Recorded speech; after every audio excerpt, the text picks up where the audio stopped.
Hello guys, तो आज मैं आपको अपने दोस्त शुभम की एक कहानी सुनाने जा रहा हूँ। जब हम लोग 10 से 12 साल के थे, तो विंटर या अर्ली स्प्रिंग के टाइम के समय मतलब हम लोग के स्कूल में छुट्टी हुआ था 1 जनवरी से लेके 14 जनवरी मकर संक्रांति। उसके बाद क्लास खुलने वाला था। तो शुभम के जो रिलेटिव थे, वहाँ पे उनका वहाँ पे शादी-वादी हो रहा था, तो वो वहीं पे गया था, डे 1 को ही 1 जनवरी को, ठीक है?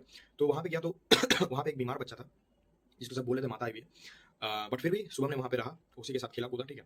और फिर लास्ट डे ऑफ छुट्टी जो है 14 तारीख को वो घर वापस आ रहा था, ठीक है? आराम से घर वापस आ रहा था। लेकिन जब वो घर वापस आते समय, ठीक है, कार में उसे बहुत ज़्यादा बॉडी एक हो रहा था, ठीक है? और फिर उसके बाद उसका सर भी दर्द कर रहा था और साथ ही साथ उसको बहुत ठंड लग रही थी और थोड़ा उसका बॉडी टेम्परेचर भी रहा था। मतलब लेकिन जब घर पहुँच गया, ठीक है? घर पहुँचते ही, ठीक है, मतलब डे 1 जब फीवर का था, उसके शरीर पे रैश आने लग गए, ठीक है? साथ ही साथ ऐसा मतलब पूरा डीप नहीं था, सुपरफिशियल रैश था। और साथ ही साथ उस वो जो रैश था वो सिमेट्रिकल था, जितना इधर है उतना इधर भी था। और ज़्यादातर फेस, ट्रंक, चेस्ट ये सब पे ज़्यादा रैश था। अब बात ये था कि शुभम को एक दिन भी स्कूल मिस नहीं होना होना रहता था, ठीक है? तो शुभम जो है वो जिद कर रहा था मैं स्कूल जाऊँगा, ठीक है? और यूनिफ़ॉर्म भी जो था वो ऐसा था कि आपका हाफ शर्ट टाइप का यूनिफ़ॉर्म था। बट जब अगला दिन हुआ तो फिर भी देखा गया कि बस उसके फेस और ट्रंक वगैरह पे ही रैशेज़ था, उसके एक्सट्रीमिटीज़ पे नहीं थे, तो किसी को पता नहीं चलता, मास्क लगा लिया था, किसी को पता नहीं चला था कि उसे कुछ साथ ही साथ जो उसके आर्म्स हैं और सोल्स थे, वो तो बिल्कुल ही स्पेयर। तो ये कहानी मैंने आपको चिकन पॉक्स की बताई, ठीक है?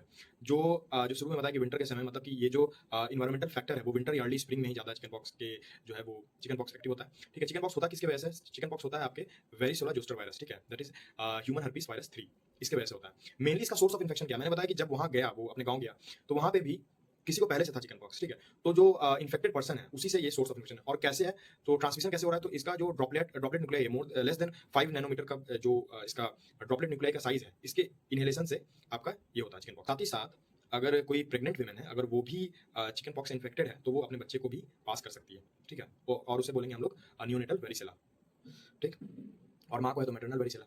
और फर्स्ट ट्राइमेस्टर में हुआ तो वो ज़्यादा डेंजरस है।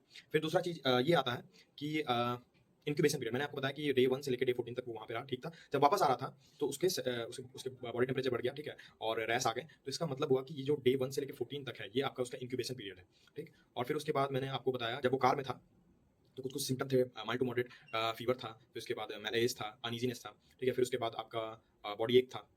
फिर उसके बाद उसको दर्द भी कर रहा था, शरीर में दर्द भी कर रहा था, ठीक है? और उसको ठंड लग रही थी बहुत। तो ये सब आपका प्री इरप्टिव स्टेज है। इरप्टिव स्टेज में क्या होता है, जैसे बुखार आया, उसी दिन डे 1 जिस दिन फीवर है, उसी दिन जो है आपको उसके शरीर पे रैश आता है। जैसे घर पहुँचते-पहुँचते उसके शरीर पे रैश आ गया था, ठीक है? तो ये इरप्टिव स्टेज है और वो भी रैश कैसा, जिसके अराउंड जो है वो रेडनेस है, इन्फ्लेमेशन है। साथ ही साथ ये रैश जो है वो ज़्यादा डीप सीटेड नहीं है, ये सुपरफिशियल है, ठीक? और ये सिमेट्रिकल है और साथ ही साथ आपका जो है वो आपका हेड, फेस, ट्रंक ये सब को ज़्यादा इफ़ेक्ट करता है। और जो इसका डिस्ट्रीब्यूशन जो है वो आपका सेंटीमीटर डिस्ट्रीब्यूशन है।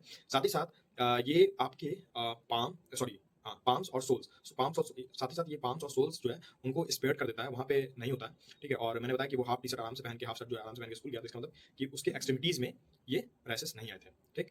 और फर्स्ट क्लिनिकल साइन भी रैश होता है। Thank you.